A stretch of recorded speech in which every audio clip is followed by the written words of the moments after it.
Alors bonjour à tous. Alors je filme le cours parce que après je transmettrai à Rav Reuven, celui qui veut réécouter, il pourra le faire.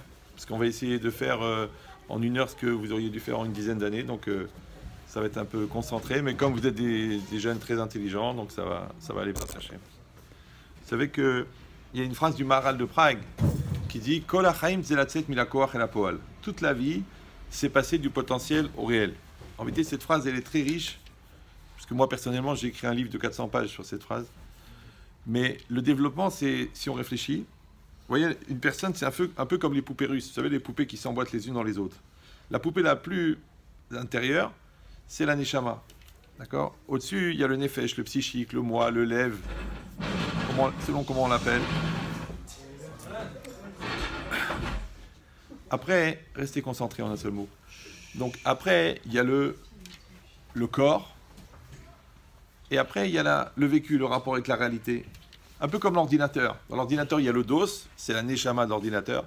Après, il y a le système d'exploitation du DOS, c'est le Windows qui correspond au psychique. Après, il y a le corps, la tour de l'ordinateur, la carte mère, tout ça.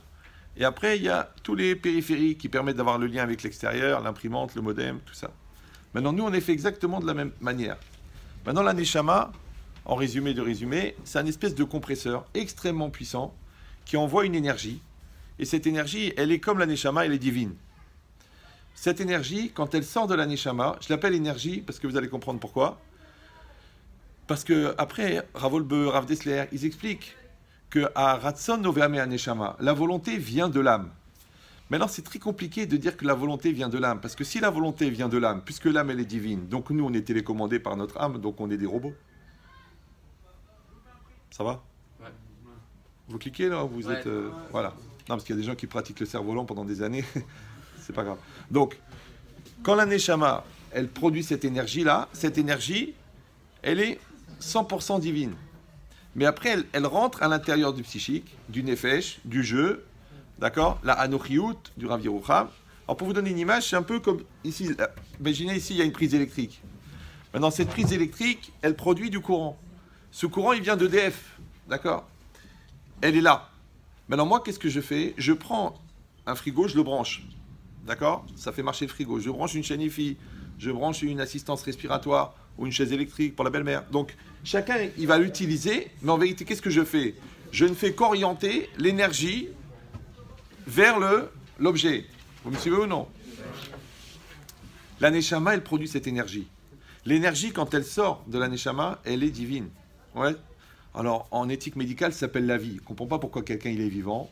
On ne sait pas pourquoi il meurt, au fond. D'accord ? On constate qu'il meurt. On sait qu'il y a ça et ça qui ne marche pas, mais au fond, on ne sait pas. Moi, j'avais un élève qui avait fait 12 ans de médecine et 5 ans de physique pour essayer de comprendre pourquoi la cellule, elle est vivante. Bon, c'était une grosse tête, très grosse tête. Mais il m'a dit, je ne sais pas. On n'a pas d'explication claire. On constate la vie, on déplace la vie, on divise la vie, mais on ne peut pas créer la vie. On ne peut pas prendre une cellule de moquette et en faire une cellule sanguine. C'est impossible. Pourquoi ? Parce qu'il faut mettre la neshama dedans. Maintenant, nous, on sait, quand la neshama elle est dedans, la personne elle est vivante. Quand la neshama quitte, la personne meurt.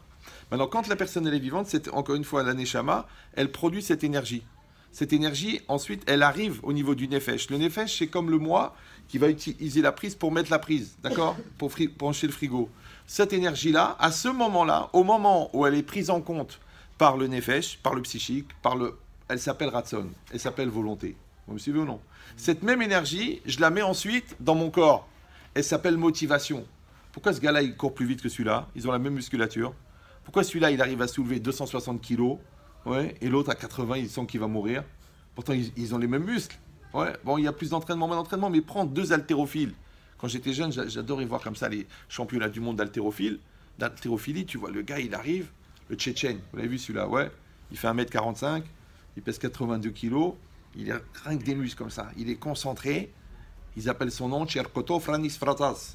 Il se lève, concentré, il arrive devant le bac avec la poudre là, il fait comme ça, après il se met devant, trac, trac.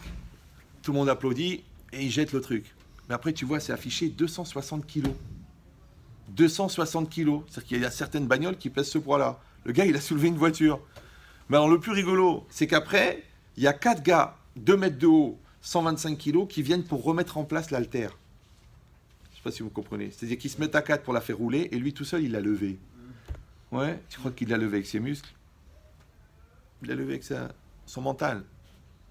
Il l'a levée avec sa volonté. Ouais. Alors ça, dans le Rafrim Shmulou, il s'appelle Yichud Lev, la concentration. Mais la concentration de quoi? De cette énergie-là. Maintenant, c'est pour ça que le mot Ratson, il vient de Ratz. Ratz, c'est quoi? C'est courir.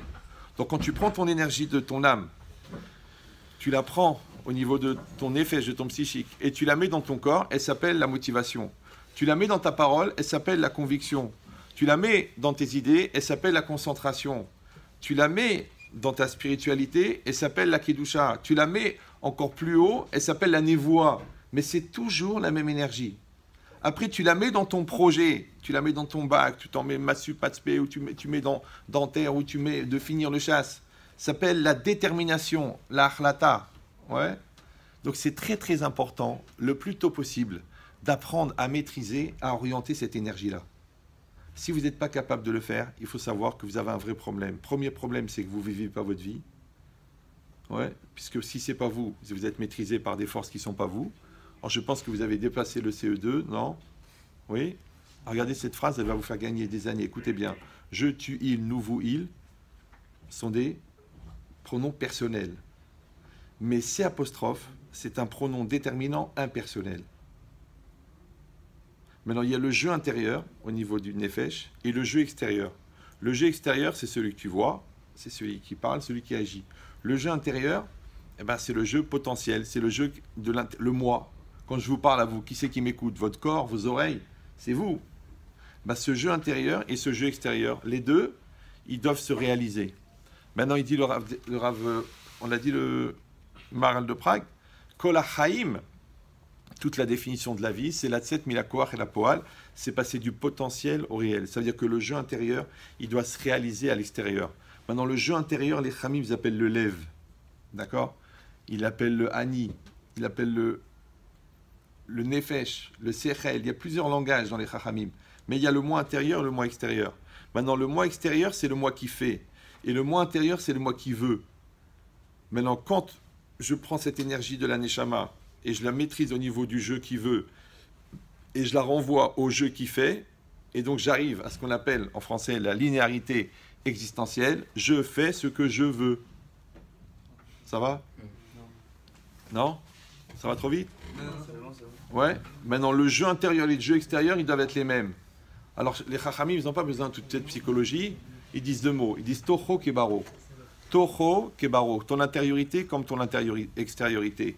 En français, on dit être soi-même. Le même que soi. Ça veut dire que toi, écoute bien ce que je te dis, tu dois faire ce que tu dis. Ça va? Ça s'appelle l'honnêteté. Et tu dois dire ce que tu penses. Ça s'appelle la cohérence. Et tu dois penser ce que tu penses.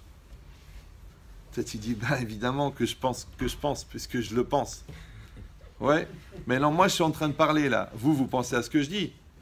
Mais c'est pas parce que vous pensez à ce que je dis que vous pensez ce que je dis. Non, la philo, c'est loin derrière. Vous savez, quand j'avais 17 ans, je dictais des disserts de philo à des deuxième années d'hypocagne au téléphone. J'étais pas spécialement débile. C'est pas de l'orgueil, c'est le fruit d'un travail. Quand je suis arrivé à Gourarié, ouais, depuis l'âge de 14 ans, j'avais commencé avec des proverbes. Et puis année après année, je passais mon temps, très peu de travail à l'école, mais beaucoup de réflexion, entre 8 et 10 heures par jour. Et après, quand je suis arrivé en terminale, le papa de Réhouven, il nous avait amené pas un prof de philo, un philosophe, un vrai philosophe. Et on était 4 en classe. Donc il y avait le premier rang, le deuxième rang. C'était facile, ouais. Et donc le prof, il a commencé à faire des trucs de philo. Bon, personne n'écoutait, sauf moi parce que ça m'intéressait. Et on commence à parler tous les deux. Du coup, tous les cours de philo, on parlait ensemble. Maintenant, moi, je lui faisais part de mes réflexions personnelles depuis l'âge de 14 ans. Et lui, il me dit, mais ça c'est Kant, ça c'est Oppenheimer, ça c'est Platon, ça c'est Aristote. Et moi, j'ai jamais ouvert un bouquin de philo parce que quand j'ai vu qu'Aristote était mort dans une maison de prostituées, je me suis dit, c'est pas vraiment un exemple à suivre. Non, c'est pour vous dire que ce que je vous dis, c'est bien au-delà de la philo. D'accord? Parce que si je vous dis ce que je pensais à 17 ans et maintenant à 59 ans, avec 35 ans de thérapie collective, imaginez le résultat. C'est juste pour vous dire, c'est pas pour vous impressionner, c'est pour vous dire que je vous donne que de l'essence. D'accord? Moi, quand je parle, si la personne, elle gagne pas 10 ans, j'ai perdu mon temps. Vous êtes jeune, vous avez la vie devant vous. Et moi, mes élèves, c'est comme mes enfants. En plus, j'étais très fatigué. Il a insisté, je suis venu. Donc, je ne vais pas perdre mon temps. Je sais qu'il y aura des choses un peu rigolotes. Mais prenez à cœur de le prendre à 100% parce que moi, je vais vous donner du 100% et vous allez voir ce qu'on appelle un accélérateur de maturité. Maintenant, quand quelqu'un n'a pas fait le choix d'être intelligent, vous savez, intelligent en philosophie, c'est la capacité d'adaptation. Donc, le contraire d'intelligent, ce qu'on appelle la bonne rime avec une lettre d'écart dans l'alphabet, ouais. Quelqu'un qui a un CON, c'est quoi un CON? C'est quelqu'un qui est inadapté. Maintenant, tu es inadapté parce que tu es bête. Tu es inadapté parce que tu es ignorant. Tu es inadapté parce que tu es lent à la détente. Tu es inadapté parce que tu vis dans le regard de l'autre. Ouais, ça veut dire que ton être intérieur n'est pas adapté à la réalité. C'est pour ça que quand la Torah, elle parle que quelqu'un, il doit exister, et c'est ça la définition de la vie, c'est quoi la vie? C'est exister. Ex, c'est quoi? Ex, extérieur, isté, être. Être à l'extérieur. Donc il faut que ton moi intérieur, il arrive à l'extérieur. En français, on appelle ça se réaliser. D'accord? Parce que la réalité, c'est le monde extérieur. Mais le monde intérieur, c'est le monde du rêve, c'est le monde des halomot, c'est le monde des volontés, c'est le monde des souhaits. Donc le problème, c'est que ces deux mondes-là, ils ne fonctionnent pas de la même manière. Maintenant, toi, tu dois construire ton être intérieur, ce qu'on appelle le lève. Ouais, et le lève dans la Torah, il est principal, parce que toujours, Rav Dessler, il dit à lève ou à Metsiout, le cœur de quelqu'un, c'est sa réalité, mais pas le cœur dans le sens du centre des émotions, ça c'est la Martine, d'accord? Ou alors le muscle qui envoie le sang à l'intérieur du corps. Non, le cœur dans le centre de la personne. Comme on dit en français, le cœur de la ville. Tu as bien compris qu'il n'y a pas un endroit dans la ville qui bat. Ouais, le cœur du fruit. D'accord? Le cœur du problème. Alors, le Maharal, il appelle ça Merkaz à Adam, le centre de l'homme. Maintenant, il dit Akon Novea Mialev. Tout vient de cet endroit-là. Maintenant, toute ta vie, tu construis cet endroit-là. Ça s'appelle Etsem à Adam. Ça s'appelle, moi je l'appelle la source de l'impulsion première. Tout le monde parle de ça. Le Rav Olbe, Rav Dessler, Rav Akibatat, tout le monde parle de ça. Le problème, c'est que cet endroit-là, ouais, globalement, il s'appelle le Nefesh. Il est fait en trois parties. Il y a une partie qui s'appelle le jeu, le moi, la Nochiout, ouais. Et après, il y a le Yetzerara, Yetzeratov. Le bon penchant, le mauvais penchant. Alors les gens, ils croient, bon, mais ça, c'est de la religion. Vous savez, moi, je soigne des psychiatres, donc j'ai un petit peu compris des notions, sans avoir ouvert un bouquin de psycho. Mais il y a un président de jury d'attribution d'équivalence qui m'a dit, bon, minimum un doctorat, minimum. Maintenant, moi, je n'ai pas fait d'études, mais avec Rav Dessler, déjà, tu n'as pas besoin d'étudier Freud, c'est-à-dire il faut dormir avec ta sœur pour aimer ta mère. Tu n'as pas besoin de ça, ouais. Mais de comprendre comment ils fonctionnent les kochot hanefesh, les forces de la personne intérieure. Et ça, c'est très important. Parce qu'encore une fois, le pire dans sa vie, c'est d'être à côté de la plaque. Moi, quand j'avais 14 ans, je priais tous les jours de ne pas être un CON et de ne pas être soumis à des CON. Maintenant, ça arrive facilement. C'est très simple. Donc, cette idée-là, que la personne, en vérité, il y a l'Yetzera et Yetzeratov. Alors, il faut savoir une chose très importante, c'est que, vous savez, nous, on appelle Yetzera et Yetzeratov. Les psychologues, ils appellent tendance à la destruction, tendance à la construction. La dimension positive, la dimension négative. Le yin et le yang. Dr. Jekyll et Rav Hyde. Chacun, il comprend qu'à l'intérieur de lui-même, il a des pulsions. L'enfant et l'adulte. Quand tu peux faire l'enfant et tu te laisses aller dans la gaminerie, la victimisation, tu peux faire l'adulte, tu peux assumer, tu peux faire un choix. C'est normal. Maintenant, après, la question, elle est que la personne qui est au milieu, elle va écouter qui? Alors, il y a une logique. Si vous prenez une bouteille, d'accord? Elle est pleine. Elle est remplie d'eau, elle est neuve. Il y a marqué 1 litre. Combien elle contient? 1 litre.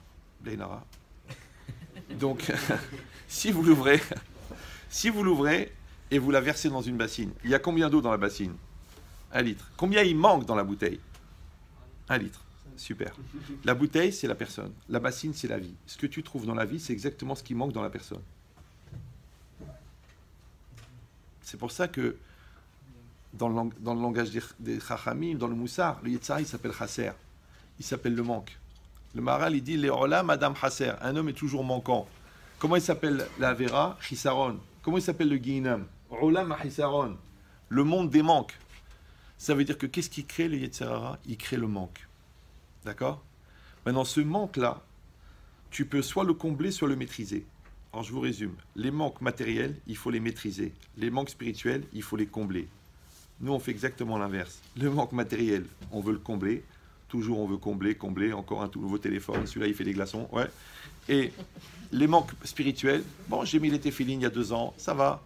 Blinéder à la bar mitzvah de mon fils. C'est bizarre. Pourquoi? Est-ce que dans le spirituel, on est rassasié, et dans le matériel, jamais. Encore une vente flash, encore des nouvelles baskets, encore... C'est bizarre, ça y est, tu as des trucs au pied, ça suffit. Oui, mais celles-là, elles ont une couleur, celles-là, ils ont été portées une fois par Jordan. Donc c'est quoi l'idée? L'idée, c'est que à l'intérieur de moi, ouais, il y a moi. Mais le problème, c'est qu'il y a moi seulement si j'ai construit le moi. Alors regardez un truc bizarre. Le mot personne en français, il veut dire personne et personne. Tu veux ou non? Maintenant, tu sais le droit de la personne, le respect de la personne, les sentiments de la personne, la personnalité, c'est très personnel, c'est la personne. Et d'un autre côté, personne. C'est bizarre le même mot, ouais. En français, c'est pas, en hébreu, c'est pareil. Ani, c'est moi. Aïn, c'est néant. Aleph, Yud, Nun, N. N, c'est le néant, c'est la négation. N, Omrim. Pourquoi c'est les mêmes lettres Ani, V, N? Parce que ou t'es Ani, ou t'es N. Maintenant, si t'es N, tu n'existes pas. Ça veut dire quoi? C'est-à-dire pourquoi tu vas t'énerver de ne pas avoir le respect qui est dû à ta personne, alors qu'au fond, toi-même, tu sais que tu es personne. Maintenant, pour ne pas être personne, il faut être quelqu'un. Quelqu'un, c'est quoi? Un, c'est unique. Si tu n'es pas un, si tu n'es pas unique, c'est-à-dire que tu ne développes pas ta dimension unique, tu es personne. Maintenant, la Gemara, elle dit qu'Eshem, chez Partsouf et Em Shonot, Kardatem Shonot. La manière que les visages sont différents, les esprits sont différents. C'est-à-dire qu'en vérité, la seule raison pour laquelle le bon Dieu il nous a donné une tête différente, c'est que ça n'existe pas deux vrais sosies dans le monde, vous savez. Parce que même des sosies, ils ont les empreintes digitales différentes. D'accord? Donc, quel intérêt pour Hachem de faire que tous les hommes, ils ont une tête différente? C'est quoi le problème? Tu dis, bah, c'est pour se différencier. Mais je ne comprends pas, si je marche dans la rue, je croise un mec qui a la même tête que moi, pendant combien de temps je vais croire que c'est moi? Donc je sais que lui, c'est pas moi. Non, tu sais pourquoi on a mis des têtes différentes? Pour que tu comprennes que le da'at de l'autre, la conscience de l'autre, la personnalité de l'autre, elle est différente. Donc ça veut dire que toi, tu dois accepter que tu es différent. Mais le problème, c'est que pour être différent, il faut que tu exprimes ta différence, il faut que tu développes ta différence, il faut que tu connaisses ta différence. Mais si tu ne connais pas ta différence, si tu ne développes pas ta différence, bah, tu ne vas pas être différent. Si tu ne vas pas être différent, tu vas être comme tout le monde. Maintenant, venez, on réfléchit 2 minutes. Si chacun il est différent, je donne 20 € pour arranger la porte.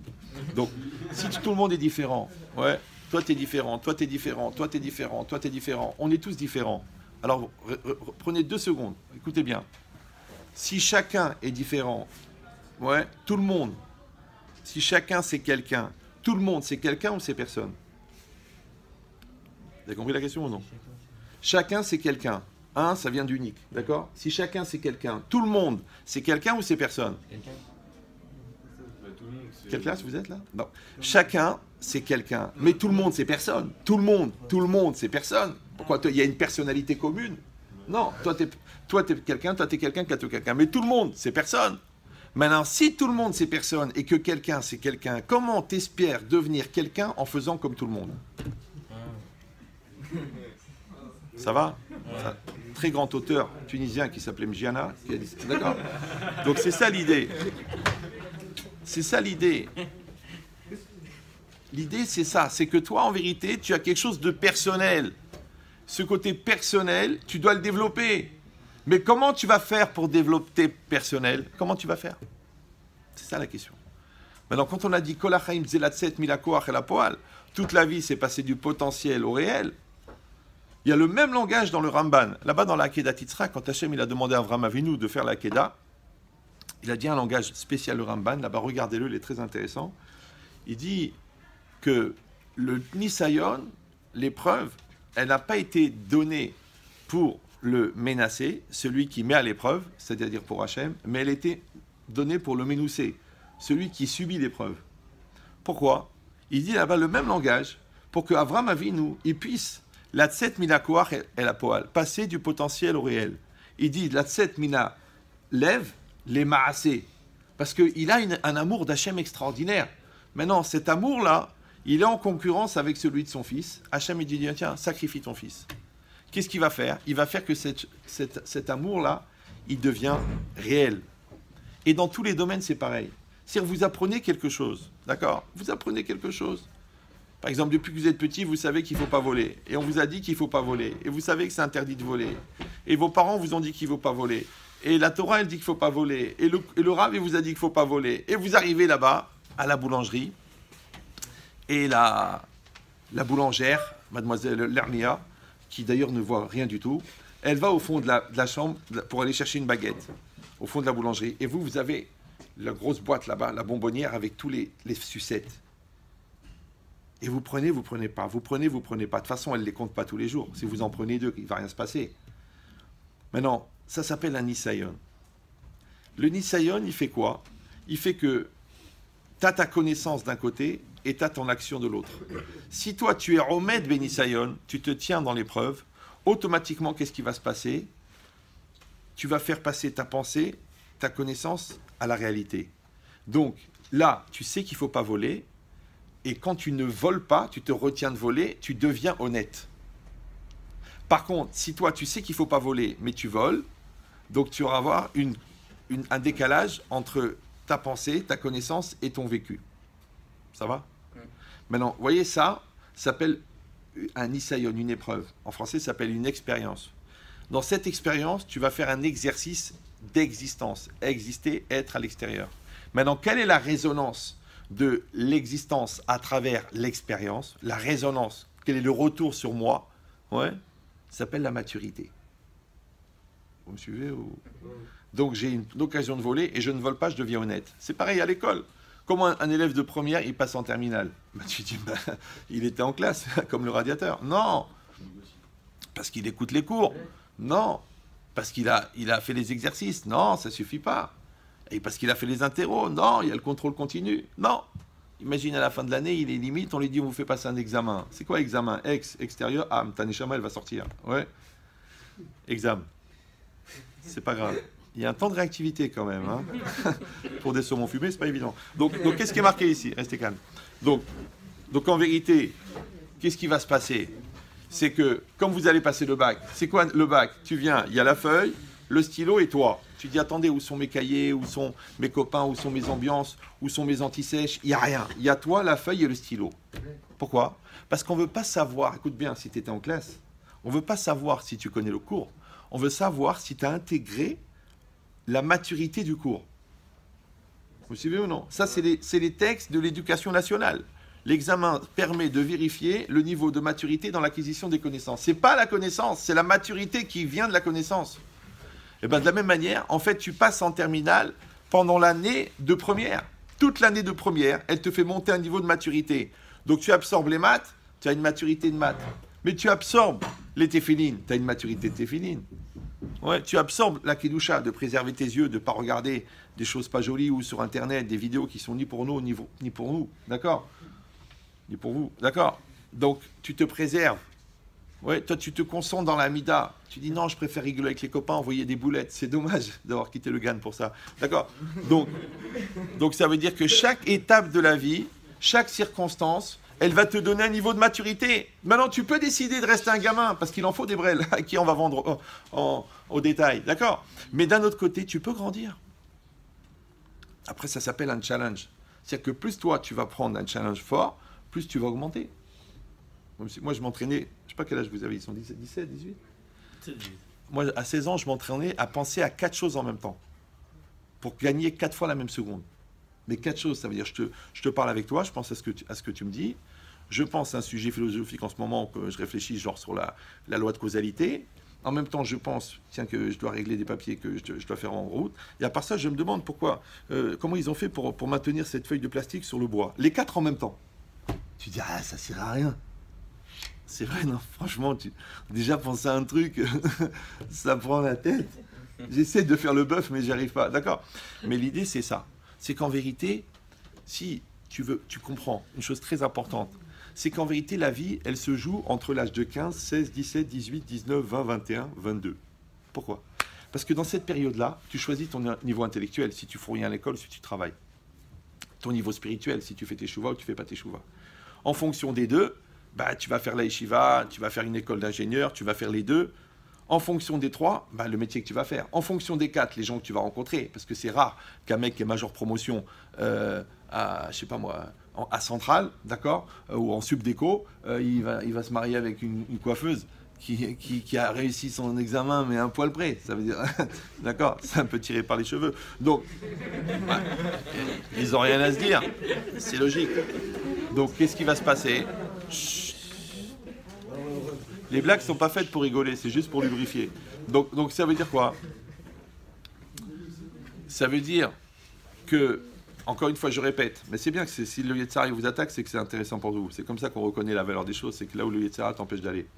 Donc je répète, ton niveau intellectuel, ton niveau spirituel, après en fonction des deux, les études que tu vas faire, après en fonction des trois, les gens que tu côtoies, le métier que tu vas faire, après évidemment la personne que tu épouses, les enfants que tu auras, l'endroit où tu vas habiter, le niveau de vie que tu auras, le niveau spirituel que tu auras ta vie, tout ça, ça se passe entre 15 ans et 22 ans.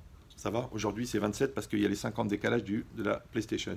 Mais si tu réfléchis bien, c'est cette période-là. Or, qu'est-ce que c'est cette période? Vous savez, les Bnei Israël sont passés par 3 étapes. Il y a une étape qui s'appelle l'Égypte. Les Bnei Israël étaient en Égypte, vous êtes au courant? D'accord. Après, les Bnei Israël étaient en Eretz Israël. Ils ont reçu la Torah, ils sont rentrés en Eretz Israël. Mais au milieu, ils étaient où? Entre l'Égypte et Israël? Dans le désert. Dans le désert. Maintenant, regardez. Mitzrayim, c'est l'Égypte. Mais Metzarim, c'est les limites. Qu'est-ce que c'est l'Égypte? C'était la prison. Maintenant, ça ressemble à l'enfance. Quand tu es enfant, tu es en prison. Prison, il faut faire ça, il ne faut pas faire ça. Tes parents, l'école, les professeurs, le surveillant général. Après, tes capacités, ton niveau intellectuel, ta dépendance financière, tu es en prison. Après, le monde des adultes, c'est quoi? Tu as fait ta yeshiva, tu as fait ton diplôme d'ingénieur, tu as reçu la Torah, tu te maries, tu rentres dans le monde des adultes. Là, c'est comme Eretz Israël, parce que Aine Hashem al Haaretz, en Eretz Israël, il n'y a pas, il connaît lui, ouais. C'est bitachon ou pas? Si tu n'as pas le bitachon, tu vas prendre grave. C'est très cher là-bas, tout est assumé. Donc le monde des adultes, c'est le monde de la responsabilité. Le monde de l'enfance, c'est le monde du rêve. Pourquoi? Parce que tu ne peux être insouciant que sur le compte d'un soucieux. C'est-à-dire qu'il y a quelqu'un d'autre qui est soucieux pour toi. Vous me suivez ou? Je ne sais pas comment il arrive à sonner, puis ça, parce qu'il est en silencieux, mais bon. Donc ça veut dire quoi? Et ça, c'est très très important. Ça veut dire qu'il y a le monde de l'enfance et le monde des adultes. Et entre les deux, on a dit, il y a l'adolescence. Alors réfléchissez bien. Il y a Esav et Yaakov. D'accord. Esav, c'est l'ennemi de Yaakov. Quel est l'ange de Esav? Il dit, tous les Mefarshim, c'est l'Yetzerara. Maintenant, le Yetzerara, ah oui, alors, Amalek, c'est un descendant de Esav. L'ange de Amalek aussi, c'est l'Yetzerara. Amalek, il a attaqué les Bnei Israël. Quand ça? Quand ils étaient en Égypte? Non. Quand ils étaient en Israël? Non. Quand est-ce qu'il a attaqué? Dans le désert. Dans le désert. Maintenant, on a dit que l'Égypte, ça correspond à l'enfance, et ça, c'est l'adulte. Donc, quand est-ce qu'il attaque Amalek? Quand est-ce qu'il attaque le Yetzirah? L'adolescence. Pourquoi? Parce que tu es plus un bébé. Ça va, c'est bon, ça va. Ouais. Mais tu n'es pas encore un adulte. Donc, tu as un corps assez grand pour faire des bêtises, mais pas une conscience forcément pour le savoir. Et c'est à ce moment-là que Amalek il vient et il attaque. C'est à ce moment-là que le Yetzirah il arrive. Pourquoi? Parce que s'il te fait glander à l'école, et s'il te fait rencontrer des mauvaises personnes, et s'il te fait prendre des vitamines illégales, ou si tu veux te fixer une ligne, mais tu l'aspires sous prétexte qu'elle est blanche, ouais. Donc, dans ces cas-là, tu profites pas de ta réalité, tu grandis pas, tu t'en sers pas pour devenir. Après, comme t'es brel, tu rencontres une khmara. Les deux ensemble, les enfants, tu as bien compris que les poiriers font des poires, les pommiers font des pommes, et les khmariers, ils font des khmar. Ouais. Après, tu fais un métier débile parce que finalement, tu n'as pas la formation, tout ça de ta flemme de l'école. Ouais. Après, tu côtoies des imbéciles parce qu'évidemment, c'est les seuls qui te comprennent, vu que vous êtes du même niveau. Après, tu habites dans un quartier de Deb, tu te dis, mais qu'est-ce que je fais là? Après, tu as froid, tu fais de l'ISO. Manque de lumière, tu fais des panneaux solaires. Manque d'air, tu fais du CO2. Tu dis, mais attends, mais il n'y a pas un moment ou un autre, tu vas réfléchir. Ouais, mais j'ai pas la santé. Ben, tu finis en prison. D'accord? Donc, c'est quoi l'idée? C'est qu'en fin de compte, toute cette vie-là, toute cette vie pourrie, toute cette vie ratée, elle vient de la base de la flemme que tu as eu d'exister au moment où tu devais le faire. Vous me suivez ou non? Vous avez fait de la géométrie, non? Ouais. Donc, quand tu traces une droite, eh ben, elle va suivre un certain nombre de points. Mais si tu te gourdes de 2 degrés, ouais, toi tu cries, ah, 2 degrés, 2 degrés. 2 degrés au départ. Ouais, 1 million de degrés à l'arrivée, baba. C'est-à-dire que la vie, c'est des détails. La vie, c'est des petites choses. Et moi, je vous dis, quand j'avais votre âge, en plus, j'avais 16 ans, j'avais très, très peur d'être un CON. C'est-à-dire d'arriver à 20 ans et qu'on va me dire, qu'est-ce que tu veux faire de ta vie? Quelles études tu veux faire? Quelle personne tu veux épouser? Comment tu vois ton avenir? Et moi, j'aurais dit, j'ai envie de faire caca. C'est ce que c'est, ce phénomène de transit. Ouais, ça s'appelle Bitoula Nefesh. C'est que quand ta personne, elle est mal à l'aise, pourquoi avant un examen, tu as envie d'aller aux toilettes? Quand tu te fais attraper par ton père, tu as envie d'aller en toilette? Quand le flic qui t'arrête, ouais, et que tu n'as pas ton permis, tu as envie d'aller aux toilettes. Tu sais pourquoi? Ça s'appelle Bitoula Nefesh. Ton être intérieur, il est... Mais toi, normalement, tu es censé être bien dans ta peau. Bien dans ta peau, ça veut dire quoi? C'est-à-dire que ton moi intérieur et ton moi extérieur, ils sont les mêmes. Donc si tu fais 1m80, ton moi, il fait 1m80. Si à l'extérieur, tu as 20 ans, à l'intérieur, tu as 20 ans. Mais si à l'extérieur, tu as 20 ans et à l'intérieur, tu as 10 ans.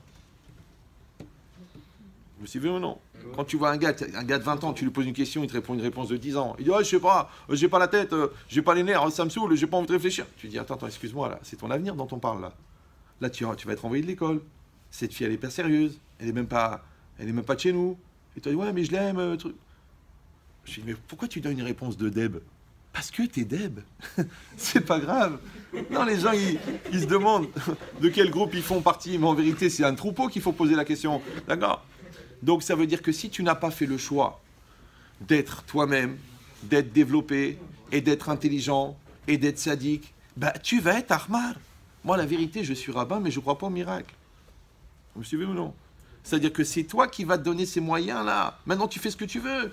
Nous, on était des fous. Moi, avant d'être agourier, j'étais dans une école pas très religieuse. Il n'y avait que le nom qui était juif. Bah, on était un groupe de 4. On était des cinglés. On était des cinglés. Ça veut dire que quand le prof de maths, il donnait 4 exercices, c'est ce qu'on faisait, nous? On en faisait 40. Tu te dis, ah non, déjà 4. Oh non, monsieur, dans 3 semaines, c'est Noël. 4. On faisait 40. On allait chez Giberjean, on achetait des cahiers, des livres d'occasion. On faisait encore plus d'exercices. C'est ce que je faisais, moi. Je prenais, à la fin de l'année, là, il y avait l'étudiant, vous vous rappelez, il donnait tous les résultats, toutes les comment ça s'appelle, les corrigés, là, et les trucs du bac d'avant. Et moi, je les tapais un par un, tous les résumés textes, tous les trucs, un par un. J'en faisais 10, 15, 20 par jour. Un malade.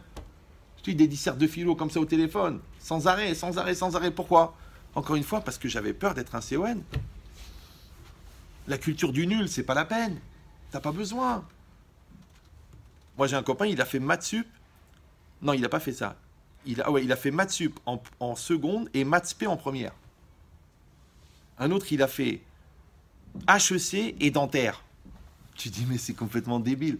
Tu fais dentaire, déjà dentaire, waouh, dentaire. Ouais. Et HEC, c'est la folie. Et dentaire.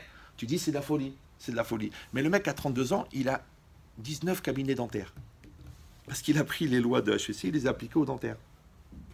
Tu dis, moi, mais c'est peut-être trop, on peut suffire de mieux. Je t'ai déjà dit que d'être nul, c'est pas un effort, c'est d'être naturel. Moi, je te parle d'être bon, d'être excellent. Ouais.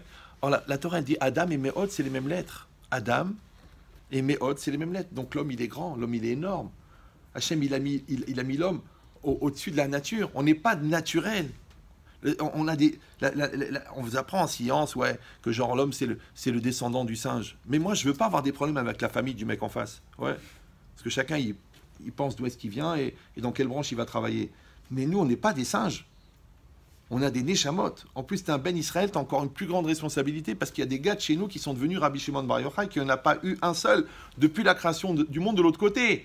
Quelqu'un qui, en sortant de la caverne, il regardait quelqu'un et comme il était contrarié, le gars, il s'enflammait. Je vous rappelle qu'en physique, le feu, c'est que quand vous déstabilisez la structure énergétique d'une matière, l'énergie contenue se dégage sous forme de chaleur et de lumière. Vous comprenez ce que je dis ou non?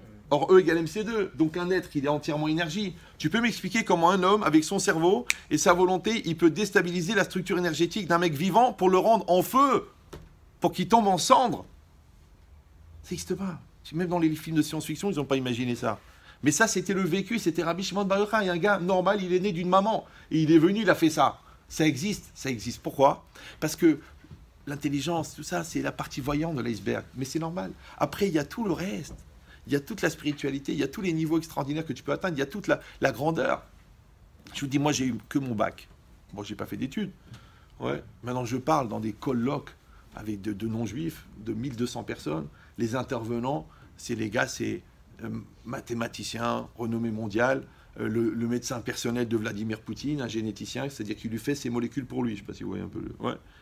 L'autre, il est cancérologue, truc. Celui-là, il est président de CHU de cancérologie de tête. Et moi, Yeya, parce qu'ils ne savent pas prononcer le re. Et moi, je parle. Tu me crois que le mec d'avant moi, j'ai même pas compris un mot de ce qu'il a dit. Et quand je viens, je fais le cours, ils se lèvent tous pour applaudir et ils disent merci d'avoir élevé le niveau. Tu peux expliquer ça, qu'un gars qui n'a pas fait d'études, il leur baisse la tête à tous. L'autre, il a fait 21 ans de médecine. Il n'a pas redoublé 11 fois. Hein. Il a fait 21 ans. Ça veut dire que vous ne savez même pas ce qu'il y a dans la Torah. Une fois, on a fait un séminaire à l'époque avec Rahim. Et moi, j'ai pris un Tosfot dans Psachim, d'Avkouf Tetzaïn, d'accord? Et j'ai parlé là-bas du Hémet pendant 1h30. Le Hémet, 1h30, d'accord? Avec le Rov des autres, la vérité du Beddin, la vérité de la réalité, la vérité de la perception, la vérité du cerveau, la vérité du cœur, la vérité... Là-bas, il y avait un monsieur, il est venu à la fin, il m'a dit, écoutez, j'ai mal à la tête. J'ai mal à la tête. Il m'a dit, vous m'avez fait mal à la tête. Bon, il m'a dit, mais combien d'années d'études vous avez fait? Je lui ai dit, moi, j'ai fait la yeshiva et après, c'est tout. Alors après, quelqu'un m'a dit, tu sais que ce gars-là, c'est l'ancien patron de Zinor Sassilor. C'est-à-dire 600 000 employés quand même. Était major promotion, pareil, centrale ou HEC, je ne sais plus. Le gars, il avait mal à la tête, avec un Tosfot dans Psachim. Alors, je ne te dis pas que tout le monde va lire le Tosfot de la même manière, mais c'est un Tosfot. J'ai fait un cours relations parents-enfants à Montréal. J'ai fini le cours, il y a un monsieur qui vient me voir, il me dit, Rabbi Chetrit, vous êtes un voleur. Je dis, ah bon, pourquoi? Il m'a dit, parce que moi, je suis professeur de pédopsychiatrie. On va tous se les taper. Donc, je suis professeur de pédopsychiatrie à la fac de McGill, à Montréal. Et votre cours de 2 heures, moi, je l'enseigne en 4 ans. En pédopsychiatrie. Vous suivez ou? Ouais. Je lui ai dit la vérité, j'ai pas d'orgueil de ça, parce qu'en vérité, c'est une Gemara dans Kiddushin d'Aflamet Bet qui fait 4 lignes. Je sais pas si vous comprenez. 4 lignes dans la Gemara, 4 ans à la fac. Le jour, je parlais avec le professeur Israël. C'est un des plus grands ophtalmos du monde. Il a fabriqué un appareil pour faire voir les aveugles. Ouais. Ils ont créé un campus aux États-Unis pour le débaucher des 15-20 là-bas à Paris. On a parlé pendant 1h30 pour savoir si l'œil, écoutez bien, c'est une caméra qui envoie des paquets de lumière au cerveau ou c'est un continuum du cerveau. C'est-à-dire que le cerveau, l'œil commence à analyser l'image avant que le cerveau la reçoive. 1h30. Sur la base de quoi? Un Rashi dans Nida. Et le gars, il m'a dit, c'est pas possible. Une fois, on m'a demandé de faire une conférence sur la part de l'instinct dans l'établissement du diagnostic, dans la relation entre le thérapeute et le malade. 1h30, j'ai parlé que devant des médecins. Maintenant, moi, qu'est-ce que j'ai ramené? Rav Dessler, le Rajba, Shuta Rajba. J'ai ramené la Mahloket Ramban Rambam. J'ai amené des Nefesh HaChaim pendant 1h30. Donc, il y avait Echia Ben Chetrit, le rabbin. Et là, il y avait le président de tous les médecins du Sud-Ouest. Parce que ça se passait à Toulouse avec Elisha. Donc, moi, j'ai fini de parler 1h15. Et lui, ils ont demandé de parler aux médecins. Maintenant, ils ont dit au docteur, maintenant, à vous de faire genre le contrepoids. On a vu le côté religieux, maintenant le côté médical. Alors le gars, il a dit, écoutez, j'ai une chose à vous dire. Non, il a dit, j'ai une question. Il a dit, au niveau médical, j'ai rien à ajouter. C'est très haut niveau.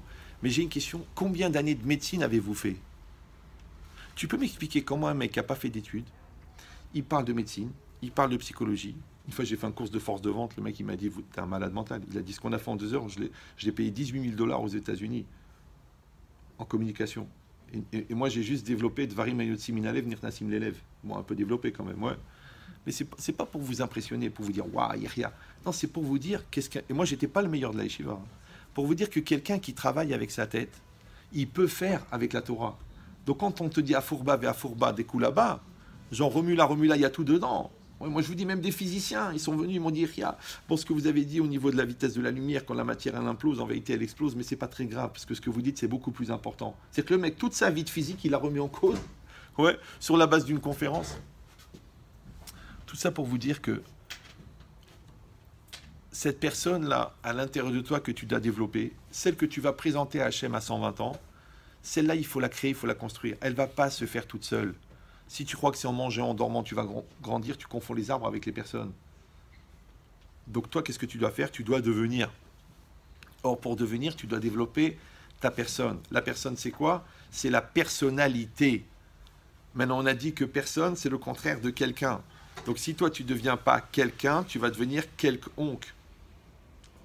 Quelconque. Ouais. Donc, tu veux devenir quelqu'un, toi.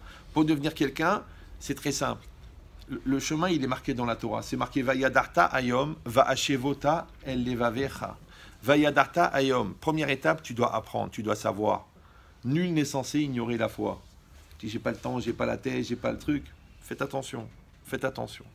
Parce que l'ignorance, c'est un délit. Même chez les goïms, parce que tu es censé savoir. La bêtise, c'est un interdit de la Torah qui n'est pas marqué. Le Rav Israël Salanter, il dit le premier interdit de la Torah, Altie Kessin, ne sois pas bête. Bien sûr qu'il y a toujours des gens qui vont dire, ah oui, c'est marqué sur ton front en lettres d'or, Hamar. Ouais. Donc interdit d'être bête. Mais après, de ne pas être bête, mais dans quel domaine tu ne dois pas être bête? Alors c'est marqué, Vayadarta ayom, Va'ashevota el levavecha. C'est quoi Ashava? Ashava, c'est quoi Ashava? Ashavat Alev. Ouais, c'est quoi Ashavat à Gezela? Ashavat à Metzia. Ashava, c'est ramener. D'un autre côté, la chouve, c'est revenir. Teshuva, c'est le repentir. Et Ishuv, c'est quoi Ishuv? C'est un endroit civilisé. D'accord? Ishuv, Makom Ishuv, c'est un endroit habité, un endroit civilisé. Ils n'ont pas la nuit, quoi. Donc c'est quoi l'idée? Non, je vous donne ça, je vous dis le secret, vraiment, c'est ça le émet. Ce que le Yetzera vous empêche d'écouter, c'est ça qui vous concerne. Et concerner, ça peut s'écrire en 2 mots quand c'est mal vécu. C'est pas grave. D'accord? Donc maintenant, l'idée, c'est ça. C'est que ta personne, tu dois la développer. Comment tu la développes? On a dit, 1, la connaissance, 2, Ashaval Alev. C'est quoi Ashaval Alev? Alors, c'est ramener à ton cœur. Mais c'est quoi le cœur? Tout à l'heure, on a dit le cœur, c'est l'intériorité de la personne. Vous vous rappelez? D'accord. L'intériorité, c'est de là d'où tout démarre. Maintenant, si toi, tu écoutes avec tes oreilles, ça rentre dans tes oreilles. Si tu écoutes avec ton cerveau, ça rentre dans ton cerveau. Si tu écoutes avec ton cœur, ça rentre dans ta passion. Mais il faut que tu écoutes avec ton intériorité la plus profonde. C'est-à-dire que tu sens que tu es en train de vivre quelque chose d'important et tu vis à 100%. Ouais.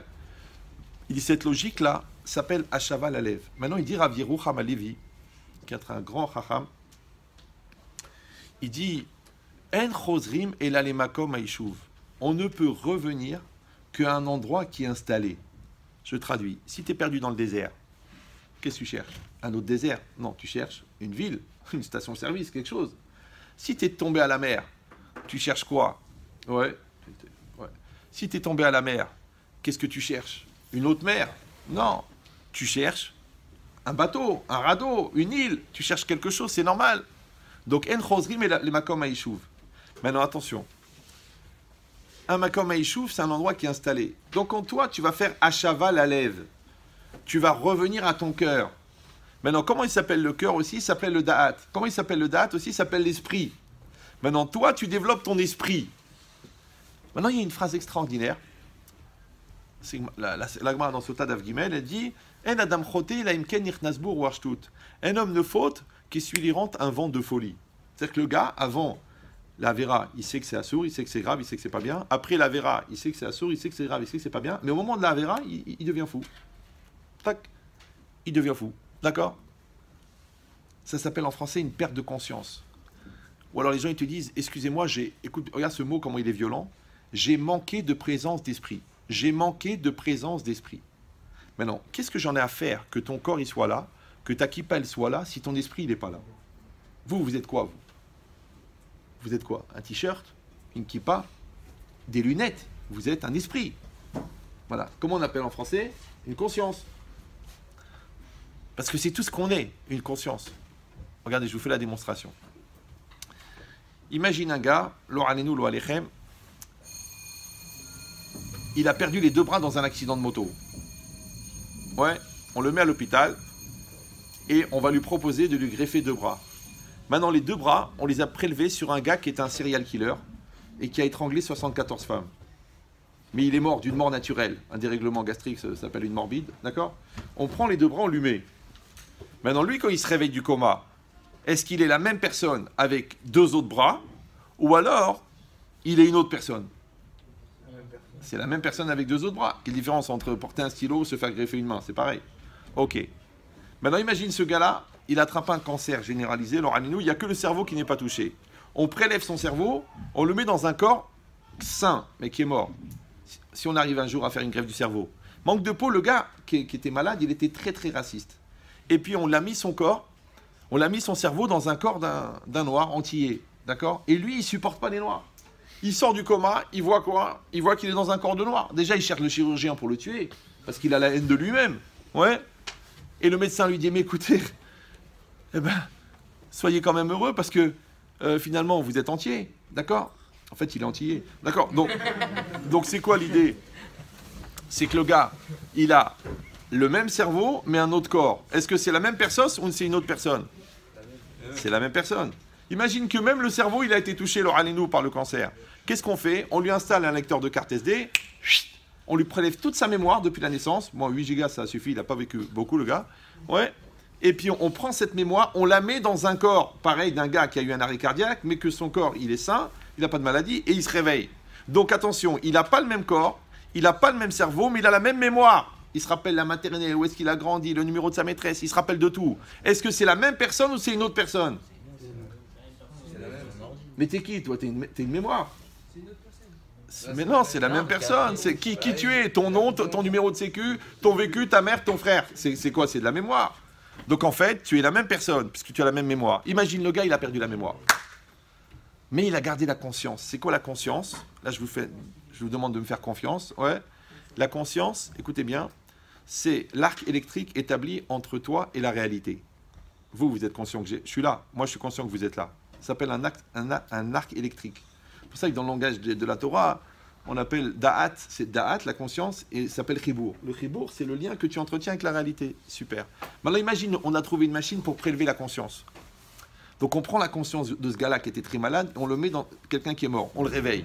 Le mec, il a la même conscience, mais il n'a pas la même mémoire, il n'a pas le même cerveau, il n'a pas le même corps. C'est la même personne ou non? Bah si, parce que qu'est-ce que tu es, toi? Seulement une conscience. Pourquoi un amnésique, c'est quand un amnésique il perd la mémoire, il n'est pas la même personne? Donc en vérité, écoutez bien, ça veut dire qu'un homme, c'est une conscience. Ça va? Ok. C'est pour ça que le Yetzer Hara, il ne va pas t'emmener ton corps, il ne va pas t'emmener ton cerveau, il va t'emmener ta conscience. Ça s'appelle Essi'ah Da'at. Il t'empêche de réfléchir, il t'empêche de te concentrer, il t'empêche d'avoir le respect de toi-même, il t'empêche d'avoir une grande idée de toi, Gadlut à Adam, il te rend un pauvre type, il te rend nul, il te rend cassé, il te rend débile. Pourquoi? Parce qu'il sait que tu seras plus facilement manipulable si tu es un bœuf que si tu as un cerveau indépendant. Donc plus toi tu vas augmenter ton da'at, ouais, plus tu vas augmenter ta liberté. C'est pour ça que les Chachamim ont dit En aniout ke aniout da'at. Il n'y a pas une plus grande pauvreté que la pauvreté du da'at. Et c'est normal. Quand tu vois quelqu'un qui a un grand potentiel, par exemple, mais qui perd son temps, tu n'as pas de la peine pour lui, tu as de la peine pour son potentiel.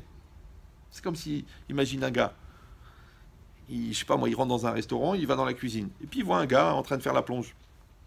Puis, je sais pas ce qu'il lui prend, il commence à lui parler. Ah tiens, comment ça va Mamadou? Qu'est-ce que tu penses de la vie? Oh monsieur, moi ici, travaille, mais moi vouloir faire des choses dans ma vie, moi pas un plongeur, moi vouloir grandir et tout. Et qui commence à parler avec lui, il voit qu'il a des connexions, il dit tiens, je vais lui faire 3 raisonnements de philo, il lui fait un petit énigme à 2 balles, le mec, il le craque en 3 heures alors que lui il a mis 2 semaines. Il dit attends, ce gars il a un potentiel, il le prend, il le sort de là-bas, il dit tu sais, matin, il lui fait philo, mathématiques, histoire, sociologie, l'après-midi, sport, développement personnel, le mec en 3 ans il est ingénieur. Comment plongeur il est passé ingénieur? Ah oui, parce qu'il était ingénieur potentiel. Maintenant, qu'est-ce qu'elle dit la Gemara? Elle dit Ameharetzim enam haim. Les ignorants ne sont pas vivants. Si je comprends pas, il n'est pas vivant. Le mec, il mange, il dort, il digère, il va aux toilettes. Qu'est-ce que tu veux de mieux? Presque un français moyen, d'accord? Elle dit non. Il dit non, pourquoi? Il dit Rav Dessler. Parce que s'il avait étudié la Torah, il aurait été une autre personne. Donc cette Torah qu'il n'a pas étudiée, ouais, elle a fait qu'il n'est jamais devenu ce qu'il aurait pu devenir. Donc la personne qui n'est pas devenue, elle est morte. C'est comme un glandeur. Un glandeur, imagine, il y a des gens, ils ont une grosse intelligence, mais c'est des glandeurs. Donc qu'est-ce qu'il fait? Il traîne, il ment, il vole, il triche et il fait de l'ISO. Ouais, c'est dommage. Tu aurais pu faire des bonnes études. Tu aurais pris tes 40 000 mensuels. Tu aurais ton Aston Martin. Tu serais agent, broker à Londres. Qu'est-ce que tu es en train de faire là? Bonjour madame, on vous la vend 21 000, en vérité ça vaut 34, mais en vérité ça revient 2 000. Pourquoi tu as besoin? C'est ça ta vie, ça? Ta vie de voler des vieux qui vont te maudire? Et rappelez-vous que si tous les matins il y a 10 000 goy qui te maudissent, c'est pas une grippe que tu vas attraper. Minimum une leucémie, un truc sérieux, quoi. C'est normal. Donc ça veut dire quoi? Tout ça pourquoi? Parce que tu as glandé, parce que tu n'as pas voulu réfléchir, parce que tu n'as pas voulu évoluer, parce que tu n'as pas voulu devenir toi-même, parce que tu n'as pas fait confiance à la Torah, tu n'as pas compris ce qu'elle te proposait, tu n'as pas compris qu'il y avait une vie à vivre différente. Ta vie, elle est différente. Regarde tous les gens que tu admires. tous les gens que tu respectes, tous les gens que tu... C'est des gens qui ont une valeur. Or, une valeur, c'est quoi? C'est la valeur de la personne. C'est pour ça que c'est comme si Akadosh Baruch Hu, il t'a donné un diamant, et toi, toute ta vie, tu vas tailler ce diamant. Maintenant, il y a une facette qui s'appelle l'intelligente. Il y a une facette qui s'appelle la patience. Il y a une facette qui s'appelle la khfifout, d'accord? La réactivité. Il y a une facette qui s'appelle le courage. Il y a une facette qui s'appelle le travail. Il y a une facette qui s'appelle la kedusha, la sainteté. Une qui s'appelle la tahara. Une qui s'appelle la kavana. Une qui s'appelle la profondeur de la Torah. C'est des facettes du diamant. Maintenant, le problème, c'est que des fois, tu ne sais pas que tu as un diamant. Pour ça, je raconte toujours cette histoire, elle est facile à comprendre. Il y a un gars, il va pour rentrer dans sa voiture. Et puis par terre, devant la voiture, devant la portière, il voit des éclats de pare-brise. Alors, il dit, ah, sûrement, il y a un gars, le pauvre, il s'est fait casser sa vitre. Puis il va pour partir. Bon, il essaye de ne pas marcher sur le truc. Et puis il y a un petit vieux qui arrive comme ça, tout rabougri, comme ça. Un petit vieux, comme ça, 1,20 m de haut. Et il dit, monsieur, excusez-moi, c'est à vous les bouts de verre, là? Le gars, il dit, non. Il dit, vous êtes sûr? Non. Je peux les prendre? Il dit, allez-y. L'autre, il dit, bon, le pauvre, il doit être Alzheimer ou quoi, il est fracassé. Et puis le gars, un petit vieux, avec l'arthrose, baba, il est baissé, il sort son petit mouchoir, il commence à ramasser les bouts de verre un par un. Alors lui, il va pour partir, il attend, il va pas, à la fin, il a de la peine, il dit, bon, je vais l'aider, parce que sinon, ça va prendre 2 heures, il l'aide et tout. Et puis au bout de 5 minutes, il a tout ramassé. Et puis il va pour partir, il dit, excusez-moi, monsieur, je ne veux pas mourir bête. Vous pouvez m'expliquer pourquoi vous avez l'air intelligent, vous n'avez pas l'air d'un demeuré. Pourquoi vous ramassez des morceaux de verre? Il a dit, monsieur, c'est pas des morceaux de verre, je suis diamantaire. C'est des diamants bruts. Il y a à peu près 850 carats là. Mais il dit quelle valeur? 1,2 million, 1,4 million d'euros. Quoi, le mec, il fait, c'est pas possible. Mais je les avais vus avant vous. Il dit, mais il fallait les ramasser. Je vous ai demandé, c'est à vous, vous m'avez dit non. Mais je savais pas que c'était des diamants. Ah bah bravo, c'est le prix des études. Maintenant, vous êtes des diamants, mais vous ne le savez pas. Donc le Yetzirah, il vous perd la tête avec Cyril, Rav Cyril, très connu, ouais. Hanouna. Ouais, avec des influenceurs, des influenceuses. Nabila, qui n'a pas de cerveau, mais on n'a pas réussi à le prouver. D'accord. Netflix, des bêtises, des trucs, des scooters, des vitamines illégales, des projets, des copines, Jennifer. Celle qui ne sait pas quoi faire de sa vie, Jennifer, rien. D'accord. Mais pendant ce temps-là, le temps, il passe. Les grands choix, ils se font. Les niveaux irréversibles, ils existent. Les avérotes, il y a des avérotes qui coûtent cher. Ouais. Il y a des bêtises que tu fais tout seul aussi, qui sont motivées par tes besoins équatoriaux. Mais ça, tout ça, c'est un problème d'ambition. C'est un problème de vision à long terme. C'est un problème de gadlouta Adam, de grandeur de l'homme. C'est un problème de personnalité. Vous savez que le Ben Ishraï, il explique. En haut et en bas, ça va ensemble. Quand tu es mal en haut, tu es mal en bas. Ici, il y a un P, c'est la bouche. Ici, il y a un P. P, c'est quoi? P d'en bas, c'est P, P, E. P, E, c'est 85. 85, c'est Mila. Vous suivez ou non? C'est pas pour rien que la Torah, Hachem, il a demandé qu'on fasse le Brit Mila à cet endroit-là. Moi, j'aurais dit, fais-le ici, fais-le ici. Non, rien que là-bas. Parce que c'est le centre de l'homme. Le Yerushalmi, celui qui maîtrise cet endroit-là, qui me donne cet endroit-là, celui-là, il s'appelle Eved Hachem, il s'appelle Oev Hachem, il s'appelle quelqu'un qui aime Hachem. Vous avez tous entendu avec Rabbi Nachman le tikkun du Brit et tout ça. Mais le tikkun du Brit, c'est depuis Moshe Rabbeinu. Ouais, mais bon, ça revient à la mode. Mais ça veut dire quoi? C'est que cet endroit-là, que tu gaspilles, que tu fais n'importe quoi avec, que tu laisses traîner n'importe où, ça coûte très cher. Je ne veux pas vous faire peur, mais il faut savoir que c'est des choses sur le long terme. Maintenant, le problème, encore une fois, si tu ne sais pas que tu as un diamant, donc un diamant, un cure-dent, tu le jettes, tu l'utilises, tu le bases. Mais tu ne peux pas faire ça. Pourquoi? Parce que c'est juste un problème de connaissance. Donc toi, tu as appris, par exemple, tu as appris la mécanique auto. Je suis fier de toi, je suis content, tu es un bon mécano. Mais tu sais, peut-être qu'avec un peu plus d'effort, tu aurais pu apprendre la finance. Et avec la finance, tu aurais gagné en une matinée, avec des allers-retours à Wall Street, ce que l'autre, il a gagné en 2 ans dans son atelier de mécanique. Tu dis, ouais, mais je voulais pas me prendre la tête. Eh bien, peut-être ça vaut la peine de se prendre la tête. Vous me suivez ou non? Et dans tout, c'est pareil. Maintenant, toi, tu as été marié 14 ans. Mais comme tu n'avais pas été préparé et que tu étais maîtrisé par ton Yetzirah, maintenant tu divorces. Il y a 6 enfants. Mais tu sais pourquoi les 3/4 des gens ils divorcent? Tu sais pourquoi? Moi, je sais. Moi, j'ai eu à peu près 3000 couples en consultation et peut-être 30 000 au téléphone en 35 ans. Ouais. Je peux te dire que les 3/4 des gens qui divorcent ne divorcent pas à cause des problèmes de couple. Ils divorcent à cause des problèmes personnels qui dégénèrent dans le couple. Donc le mec, il n'a pas confiance en lui. Il ne gère pas sa colère. Il ne gère pas sa peur. Maintenant, il croit que l'autre l'empêche d'exister, ou il se met en situation de sakana par rapport à ça, ou alors il n'est pas maîtrisable, ou alors son yitzhara, il l'emmène chez la voisine ou chez la secrétaire. Mais tout ça, c'est quoi, Baba? C'est des problèmes personnels. C'est pas des problèmes de couple. Vous me suivez ou non? C'est que quand tu travailles tes midotes, quand tu construis ta personne, quand tu développes ta hirat shamaim, quand tu développes ta valeur personnelle, ton respect de toi-même, tu es en train de préparer ton avenir, tu es en train de préparer ton couple, tu es en train de préparer l'éducation de tes enfants. Parce que tu as bien compris qu'avant d'éduquer l'enfant qui est devant toi, il faut déjà que tu éduques l'enfant qui est en toi.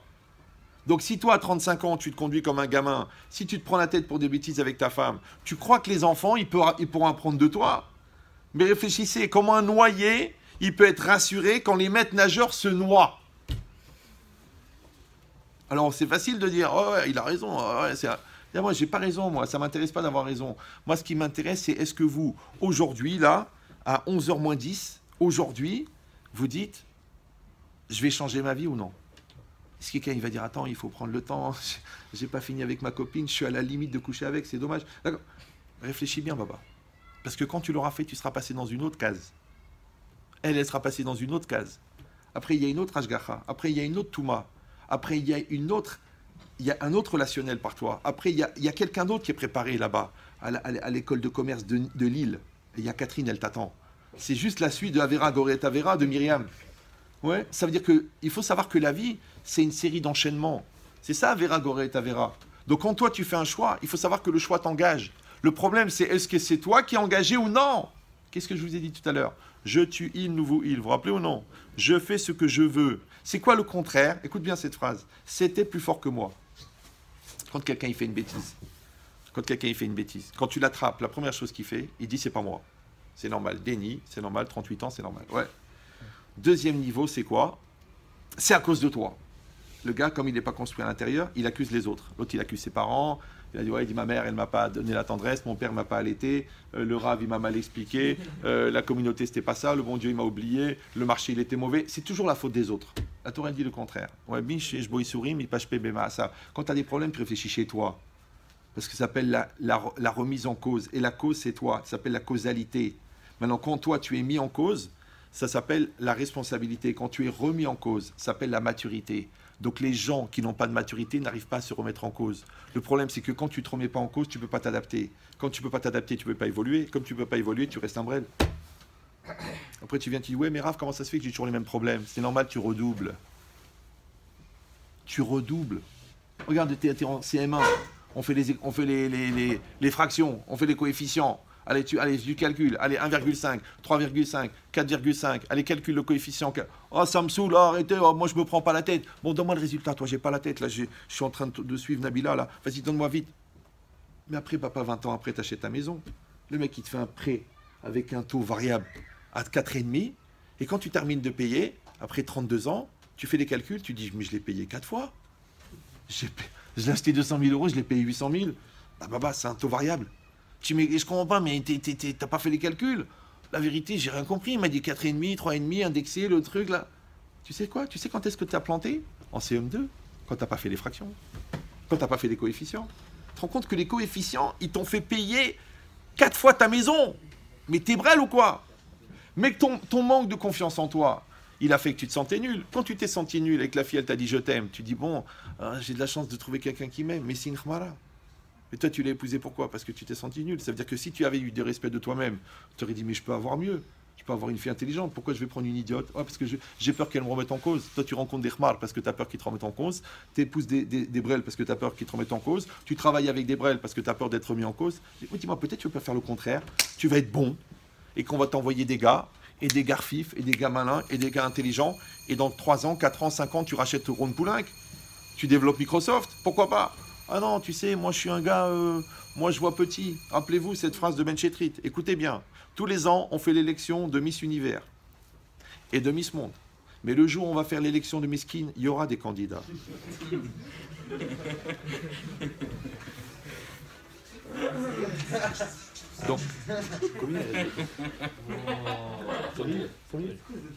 Donc ça veut dire quoi? Chut, restez calme. Si pour une sonnerie vous faites ça, qu'est-ce que vous faites avec le Satan? Donc, non, parce qu'on dit, Friedlander, il dit Ikar, Avodat, Ayetzerara, les Balbel et Tadeot. Le principal objectif d'Yetzerara, c'est d'embrouiller l'esprit. Donc, qu'est-ce qu'on est en train de dire? Moi, je vous ai dit, je fais ce que je veux. Ouais, en vérité, c'est quoi? C'est la cohérence entre le jeu intérieur et le jeu extérieur. Comment ça s'appelle en hébreu tzadik? C'est quoi tzadik? Les gens ils disent tzadik, tzadik, tzadik. Détends-toi. T'es du Maroc, qu'est-ce que ça veut dire? Ouais. Donc, en vérité, c'est quoi? C'est que tzadik, c'est tzedek. Tzadik, c'est juste. Tzedek, c'est quoi? C'est la justice. C'est quoi le symbole de la justice? La balance. Pourquoi? Parce que tout le monde sait dans la police qu'il faut des balances pour appliquer la justice. Non, ça n'a rien à voir. C'est parce que il n'y a aucune réactivité, mais c'est un plat de légumes ou quoi? Vous dormez là vous... Ah, vous êtes fatigué, vous dites pourvu qu'il s'étouffe, c'est pas possible. D'accord. Donc, vous avez... J'ai presque... Encore 5 minutes, après je vais vous laisser dormir pendant 1 ou 2 ans. Ça réfléchit très bien. Bon, non mais je sais, mais c'est pour les piquer comme ça. Après ils vont dire ouais, pourquoi vous parlez comme ça, mais entre-temps ils sont réveillés, tu vois. C'est une stratégie. Ça s'appelle un suppositoire. À supposer que vous avez compris où je l'ai mis. Donc maintenant, qu'est-ce qui est marqué? Chut. Chut. Donc maintenant, regardez bien. Chut. Regardez. La balance, ouais. Il y a... C'est quoi la balance? Eh ben, tu mets des haricots verts et là, tu mets 1 kilo. Comment tu sais que ça fait 1 kilo? Parce que ça balance.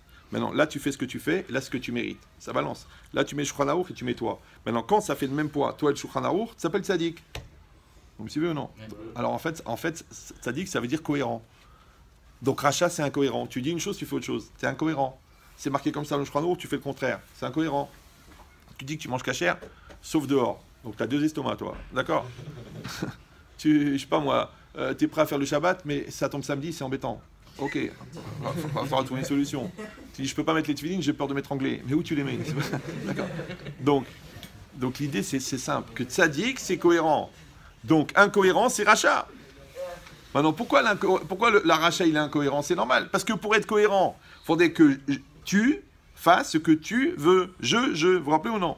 Mais si le jeu intérieur n'est pas développé, pourquoi? Parce que tu n'es pas devenu une personne. Tu es resté personne. Donc tu n'es pas quelqu'un. Et je vous l'ai dit dans la bouteille, quand tu la vides, ouais, elle se remplit d'air. Qui c'est qui a mis l'air dans la bouteille?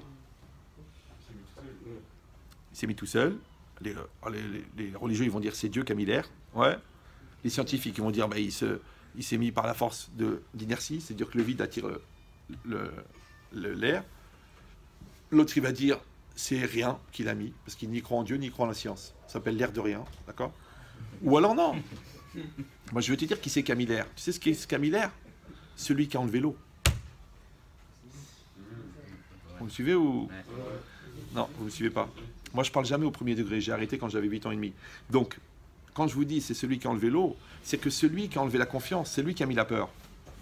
Celui qui a enlevé le travail, c'est lui qui a amené la paresse. Celui qui a enlevé la compréhension, c'est lui qui a mis la bêtise. Celui qui a enlevé les efforts, c'est lui qui est devenu un flemmard, un lourd. Vous me suivez ou non? Donc ça veut dire quoi? Ça veut dire que si à l'intérieur de toi, il n'y a pas toi, il y a qui? Le Yetzer Hara.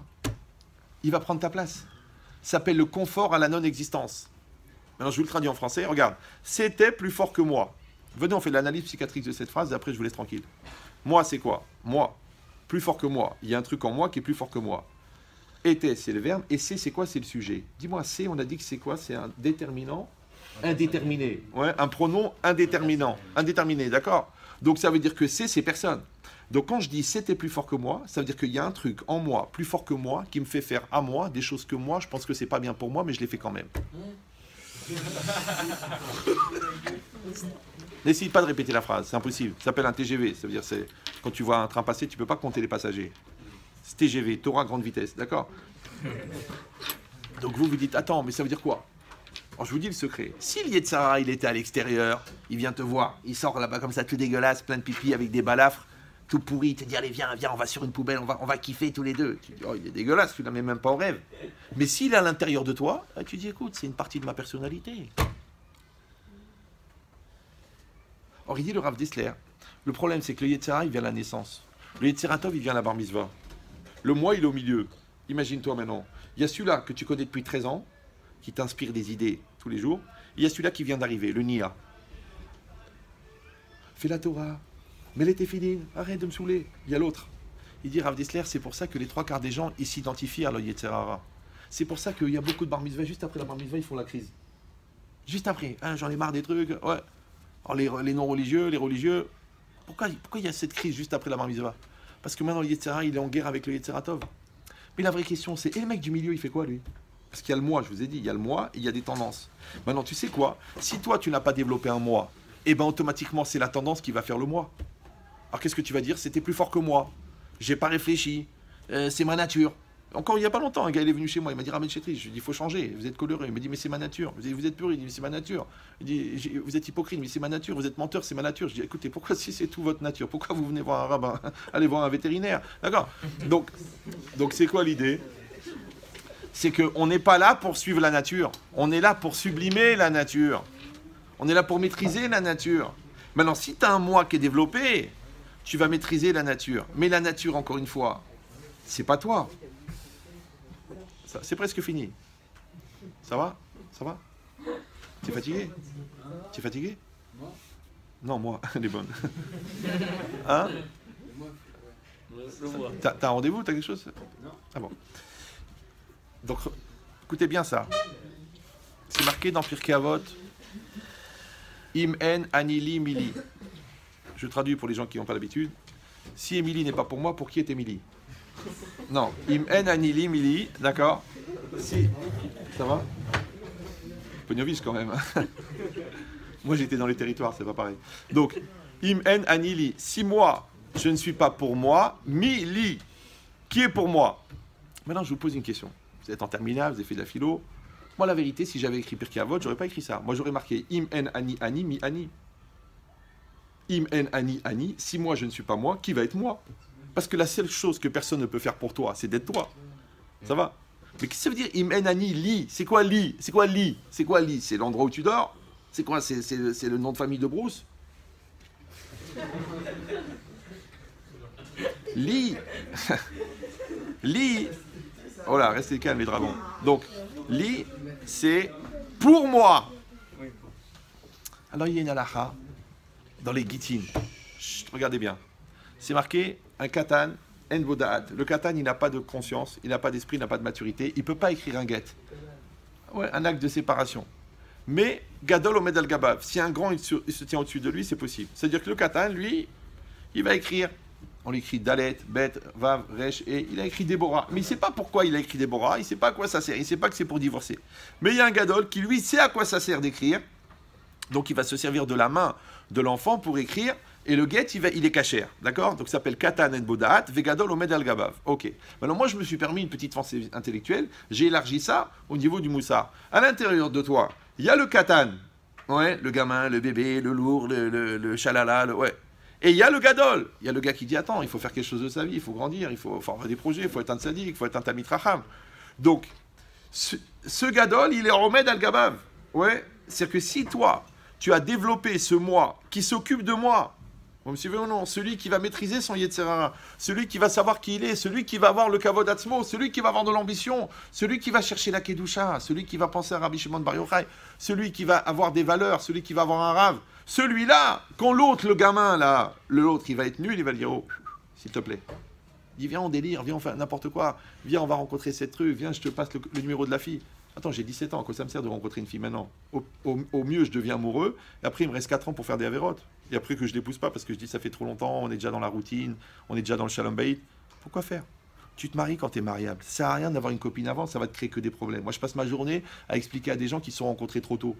Pourtant, ils ont 22 ans de mariage, et ça fait 28 ans qu'ils se connaissent. Tout ça pour rien. Parce que l'amour, c'est un certain âge. Quand tu le prends trop tôt, c'est de la camaraderie. Mais la camaraderie, elle ne devient pas forcément de l'amour. Et tu sais combien de temps tu peux rester camarade avec un camarade, même si tu as 6 gosses? Voilà, bienvenue au club. D'accord? Donc, quand lui, ça, il va te dire, vas-y, toi, tu es un mec intelligent, tu peux assumer, voilà, tu as une copine, c'est bien, tu te la mets de côté, après, plus tard, tu vas l'épouser et tout. Je te dis tous les jours des emails, Ramed Chetri, on peut plus se voir, on est à la veille du mariage, j'aime plus sa gueule, le truc. Ses parents, j'ai découvert qu'elle est mamzérette, elle a des boutons partout, mais des trucs. Tu dis, mais ils ont un cerveau, ceux-là, où ils se servent d'un autre orifice pour parler. Donc, c'est ça l'idée, ouais. L'idée, c'est que si tu n'as pas développé cette personne-là à l'intérieur, ouais, et encore une fois, c'est ça, Gadlut Adam, la grandeur de l'homme, eh ben, tous les choix que tu vas faire, ils vont être influencés par ça. Maintenant, l'Yitzhar, il n'est pas intéressé à ce que tu deviennes intelligent, il n'est pas intéressé à ce que tu deviennes tzaddik, il n'est pas intéressé, parce qu'il sait que tu ne seras pas manipulable. Or, de la même manière, il y a des pions et des joueurs dans la vie. Maintenant, qu'est-ce que tu veux faire, toi, un pion ou un joueur? Qu'est-ce que tu veux faire? Tu veux être un patron ou un employé? Qu'est-ce que tu veux être, un exécutant ou un mec qui réfléchit? Qu'est-ce que tu veux? Tu veux prendre ta vie en main ou tu veux que ta vie elle soit prise en main par quelqu'un? Alors c'est marqué dans la Torah. Ubechukotai telechu. Ouais, dans mes lois, vous irez. Des fois, la Torah, elle dit tishmeru, vous gardez. Des fois, elle dit tarasu, vous ferez. Tekayemu, vous accomplirez. C'est quoi telechu? Vous irez. Ouais. Alors, halacha, c'est quoi l'halacha? La loi. L'alechet, c'est le verbe aller. C'est bizarre que la loi et l'alechet, c'est la même racine. Et qu'est-ce qu'ils disent? Ramim atikra lichot et la halachot. Ne dis pas loi, ne dis pas déplacement, mais loi.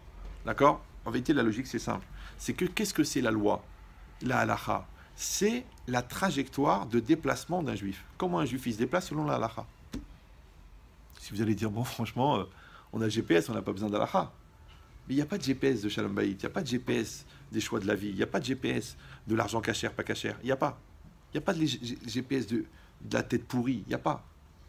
Tu as besoin de la halacha. Je vous signale que les goïms, ça fait 5000 ans qu'ils cherchent, 6000 ans. D'après eux, ça fait 15 milliards d'années. Et après 2000 ans de civilisation, ils sont quand même arrivés à la Star Academy, quand même, Blénara. Qu'est-ce qu'ils auraient pu faire? De Platon à la Star Academy, tu te dis, il y a quand même quelque chose d'énorme qui s'est passé, oui. Donc, nous, Baruch Hashem, on a fabriqué des centaines de millions de tzadikim avec la même Torah. Le Harizal, il dit que sur un versant de une montagne de Sfat, il y a 1 200 000 tzadikim gmurim. Maintenant, il y a plusieurs versants sur une montagne, il y a plusieurs montagnes à Sfat, il y a des centaines de montagnes en Eretz Israël. Je ne sais pas si vous comprenez combien il y a de tzadikim. Comment la Torah, elle produit tellement de gens? Parce que la Torah, elle est divine.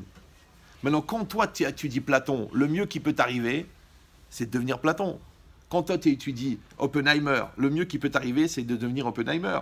Mais quand tu étudies la Torah, tu ne peux pas devenir l'auteur. Il y en a qui ont essayé, ils ont eu des problèmes. D'accord? Donc, quand tu étudies la Torah, le maximum que tu peux devenir, c'est toi. Vous me suivez ou non? Tu vas aller au bout de toi-même. La preuve. Regardez, c'est un phénomène. Ils étudient un peu la Gemara, non? Je vous donne un hidouche, écoutez ça. Quand vous commencez à être un peu autonome dans l'étude de la Torah, et vous avez fait des marchas, des rajba, des ran, des ritba, et vous étudiez une Gemara, et ça vous montre une question. Et le genre de la question, vous dites ça, c'est une question du Ramban. Vous allez dans le Ramban, vous trouvez la question. Ça s'appelle Siyata Dishmaya, mais vous avez trouvé la question du Ramban. Mais vous ne l'aviez jamais lu, ce Ramban. Le Ramban, il a parlé en 1114. Tu peux m'expliquer, toi, comment en 2021, il te montre l'idée du Ramban qui a été ancrée en 1214? Je t'explique pourquoi. Parce que le Ramban, quand il a été au bout de lui-même, il a développé un canal de pensée qui s'appelle Da'at HaRamban. Le Da'at HaRambam, jusqu'à la fin des temps, Dvarim Ha'omdim Berumo Shel Olam, il va rester. Et toi, dans ta Ishtadlou, dans tes efforts d'étude de la Torah, dans ton Hamal, tu as atteint le Da'at du Ramban. C'est-à-dire que le Ramban, il a vécu en 1114, mais aujourd'hui, il est encore vivant. Pourquoi? Parce qu'il a développé le Da'at du Ramban. Et ça, c'est le Da'at du Ritba. Et ça, c'est le Da'at de l'autre. Ouais. Donc ça veut dire quoi? C'est que tout le monde rêve de la postérité, de devenir éternel. Mais en vérité, c'est ça la postérité. La postérité, ça veut dire que tu continues à exister après ta mort. Maintenant d'exister parce que tu as les traces de tes mains sur un parterre à Hollywood, comme ça chacun il va marcher dessus, les chiens ils vont faire pipi, tu dis ah, quel objectif, ouais, d'accord, ou alors que tu as ton portrait là-bas, le truc où tu as été enterré là-bas au Panthéon, ou que tu as un bouquin à toi dans une bibliothèque, mais ça c'est de la fausse postérité. La vraie postérité c'est quand un Kadosh Baruch Hu il reconnaît ta place. Donc ça veut dire que une personne, si elle est juive, de père et de mère, hein, même que de mère, si elle n'a pas étudié la Torah, si elle n'a pas consacré un temps pour l'étude de la Torah, si elle n'a pas atteint une certaine maturité dans sa Torah, en vérité, sa vie, je ne dis pas qu'elle est ratée, mais je dis qu'elle est foutue. Pourquoi? Parce que c'est une autre dimension, c'est une autre réalité. Même Rav Eman, il disait, un gars, il doit faire 1 an, 2 ans, après qu'il aille faire ingénieur, qu'il aille faire médecine, mais les valeurs, les principes, l'Aïrat Shamaim qu'il aura dans sa vie, la conscience qu'il aura. Encore une fois, des gens qui vont bien travailler à la yeshiva, mais leur vie, elle n'a rien à voir, rien à voir. Moi, je te dis, des gens, 20 ans de scolarité, les écoles juives, et après, je les vois avec une Goya, je dis, mais qu'est-ce qui s'est passé? Ouais, vous comprenez, à la fac, c'était pas évident, puis elle m'a aidé à faire les devoirs, et puis j'ai pas trouvé, les autres, elles sont trop typées, trop communautés, trop...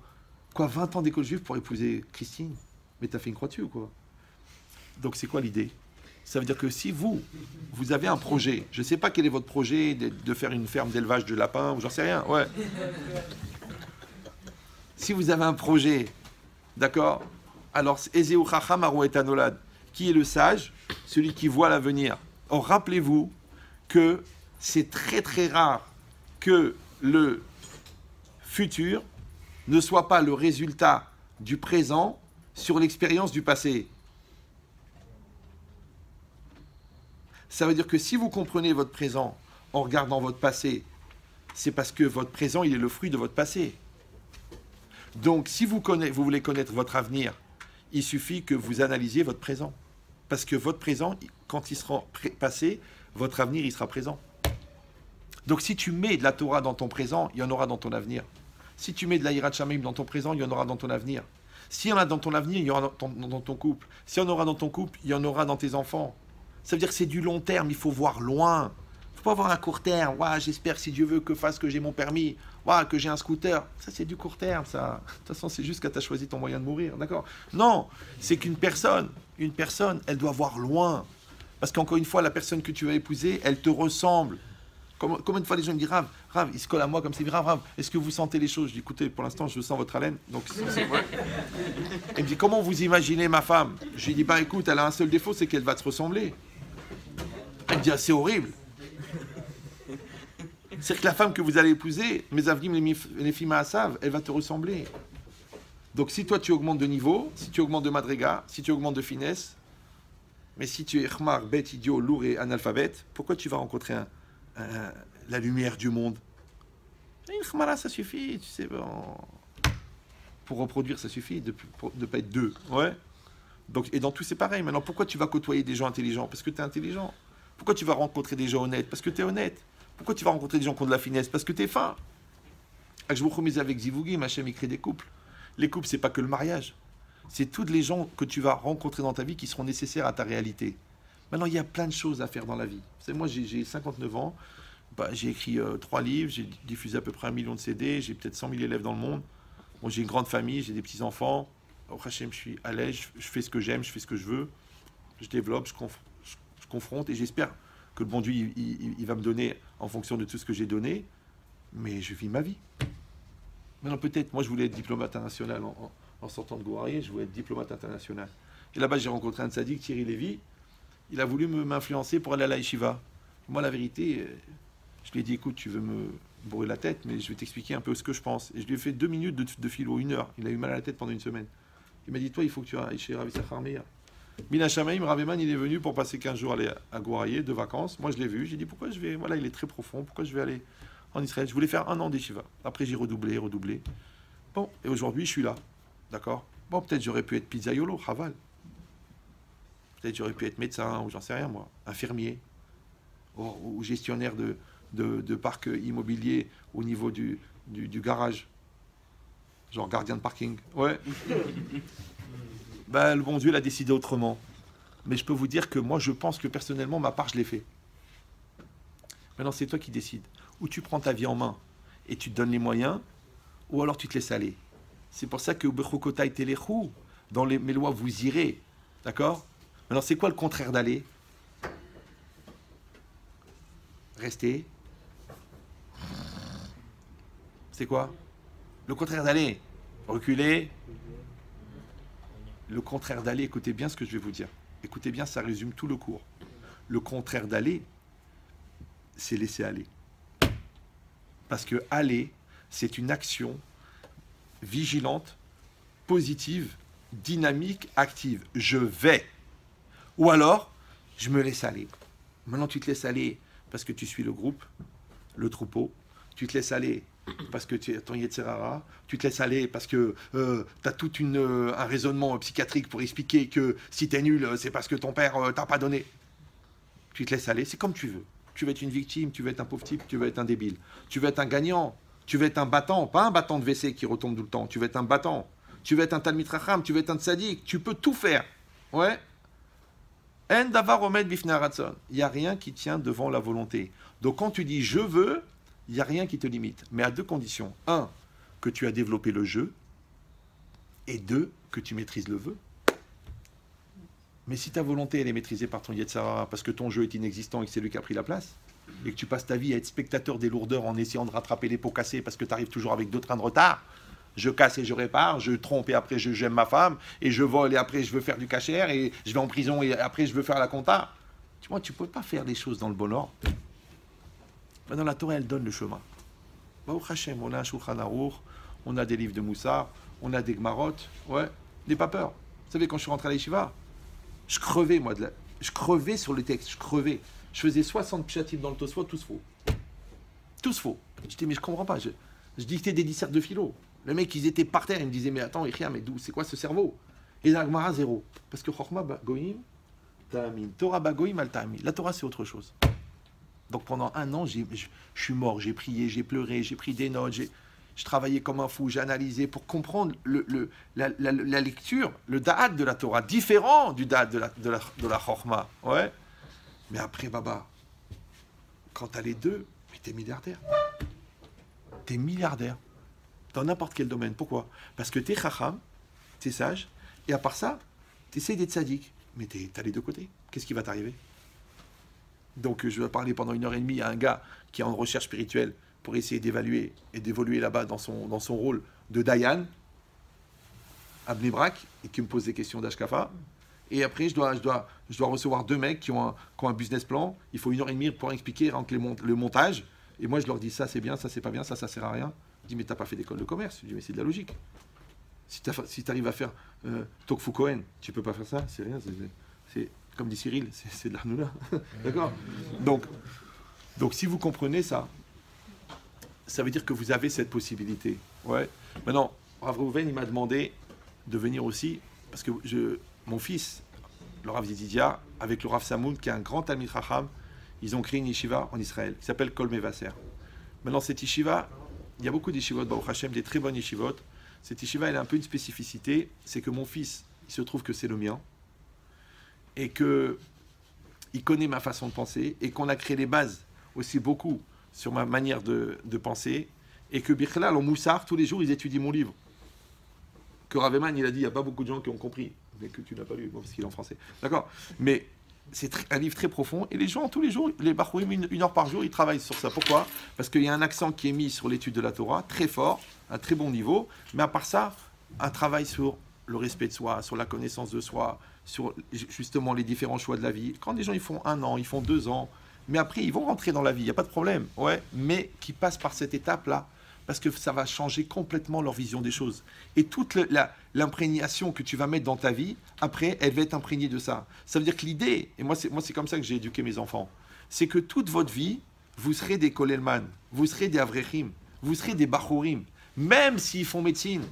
Ouais. Moi j'ai un enfant qui est agent immobilier, mais il étudie tous les matins. Un autre, il a 4 restaurants à Paris. Mais l'écart de sa vie, c'est la Torah. C'est pas le problème. Un autre, il est kolelman, un autre, il est kolelman, celui-là, il a une yeshiva, celui-là. Les gendres, Mais en vérité, c'est quoi? C'est que quand tu as attrapé ça dans ta vie, ça s'appelle les valeurs.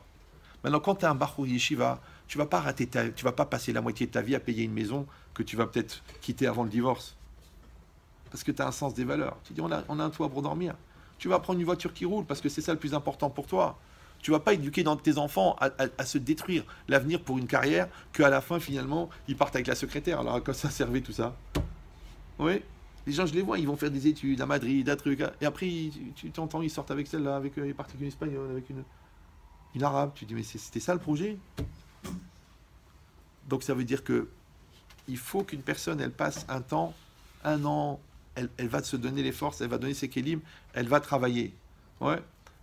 Et après ça, elle sort, elle peut aller en faculté. Parce que c'est un bachou yeshiva qui va en faculté. Il peut faire médecine, parce que c'est un bachou yeshiva qui va en médecine. C'est un bon juif qui va faire du droit, qui va faire du commerce. N'importe quoi, c'est pas grave. Le problème, c'est pas ça. C'est est-ce que c'est un juif qui va y aller, ou c'est un petit résiduel de ce qui se rappelle du cours, on rigolait vachement.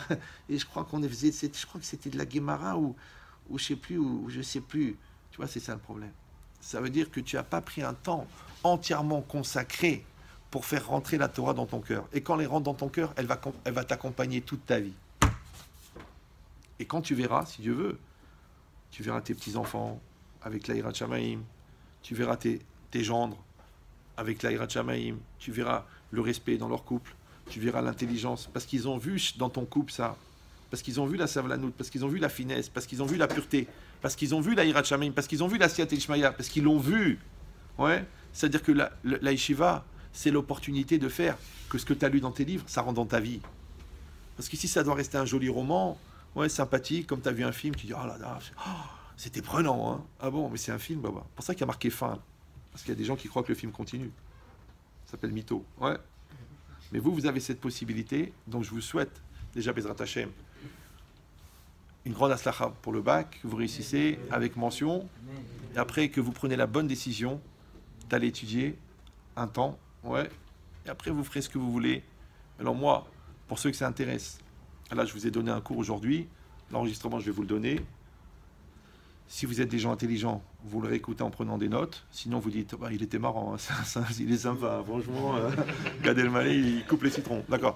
Donc si vous voulez le cours, vous pouvez le réécouter. À part ça, pour ceux qui veulent, moi j'ai un programme qui est gratuit. Vous m'envoyez un mail, je vous envoie le programme. Il y a des documents, il y a des cours à écouter. Ça s'appelle un accélérateur de maturité. C'est sur le respect de soi, la joie, la sérénité. Ça vous permet de vous blinder. Parce que vous allez rentrer dans la vie. Et je vous dis que maintenant, justement, où le Yetzer Hara, il vous balade la tête, c'est maintenant qu'il faut être armé. Ouais, c'est pas à 35 ans de dire, bon, tiens, je vais faire un programme pour avoir confiance en moi. Non, il faut le faire maintenant. Donc ceux qui veulent, ils m'envoient un email ravyechia@hotmail.com. C'est très facile, raveyehia@hotmail.com. Vous me dites le programme, ça me suffit. Je vous renvoie. Vous allez voir, il y a des documents imprimés, il y a des cours en MP3 téléchargés, et il y a surtout une méthode pour les utiliser. En fait, c'est du moussard, mais eux, ils appellent ça de l'auto-analyse. D'accord? Et ça vous fait grandir, si Dieu veut, pour pouvoir rentrer dans n'importe quel domaine dans lequel vous allez aller. Vous allez être très très fort. Pour vous dire, une fois, il y a une maman qui m'appelle. Elle me dit, voilà, mon fils, ça fait 7 ans qu'il n'est pas sorti de sa chambre. Il est en grande dépression, il regarde le plafond. Je dis, je peux lui parler? Elle me dit, oui, je lui parle. Bon, au bout d'une heure, il accepte de faire le programme. Je lui envoie le programme. Au bout d'un mois, il sort de sa chambre. Mais c'était vraiment un cas pathologique lourd. Après, au bout de deux mois, il sort de la maison. Je lui dis, tu rentres dans une pharmacie, tu demandes une cravate. Il me dit, mais je vais passer pour un vrai. J'étais pas loin de la vérité. Non, je lui ai dit, mais tu vas casser la barrière de la communication. Maintenant, aujourd'hui, il a écrit des livres, il passe à la télé. C'est un gars qui apprend au patron à parler en public. Tu peux m'expliquer comment un mec qui était enfermé 7 ans dans sa chambre, il est passé là? Parce qu'il a fait un programme. Maintenant, imaginez-vous que Baruch Hashem, vous êtes les 3/4, vous êtes bien, vous êtes cool, vous êtes sympathique, vous n'êtes pas en dépression. Imagine ce que ça va provoquer comme accélérateur. Vous voyez l'idée ou non? C'est-à-dire, au pire, vous serez mieux, au pire. Au pire, vous serez trop fort, vous serez trop intelligent, vous aurez trop de recul, vous aurez trop de maturité. Moi, j'avais ce problème avec mes enfants, parce que à l'école, ou à la yeshiva, le prof, les raves, ils me disaient, mais ton fils, il m'a remis en place. Parce qu'imaginez que si je vous vois une fois par an, et je vous donne des kélim, imagine mes enfants ce que je leur ai donné depuis qu'ils sont nés. Chaque Dvar Torah, ouais. Chaque Shabbat, chaque repas. Ils sont arrivés à 18 ans. Donc ça veut dire que Baruch Hashem, Talmidim Ariam Kebanim, si vous voulez apprendre un petit peu de moi, alors vous avez ce programme, il est gratuit, et vous faites le travail avec, et Bezrat Hashem, ça vous accompagnera toute votre vie, dans la Kedusha, dans la pureté, dans la Tahara, dans la Siyata Dishmaya, dans la Chochma, et dans le Limud Torah et le Kinyan de Midot Tovot, Bisrut Rabbi Meir, Vechen Yiratzon Velomar Amen.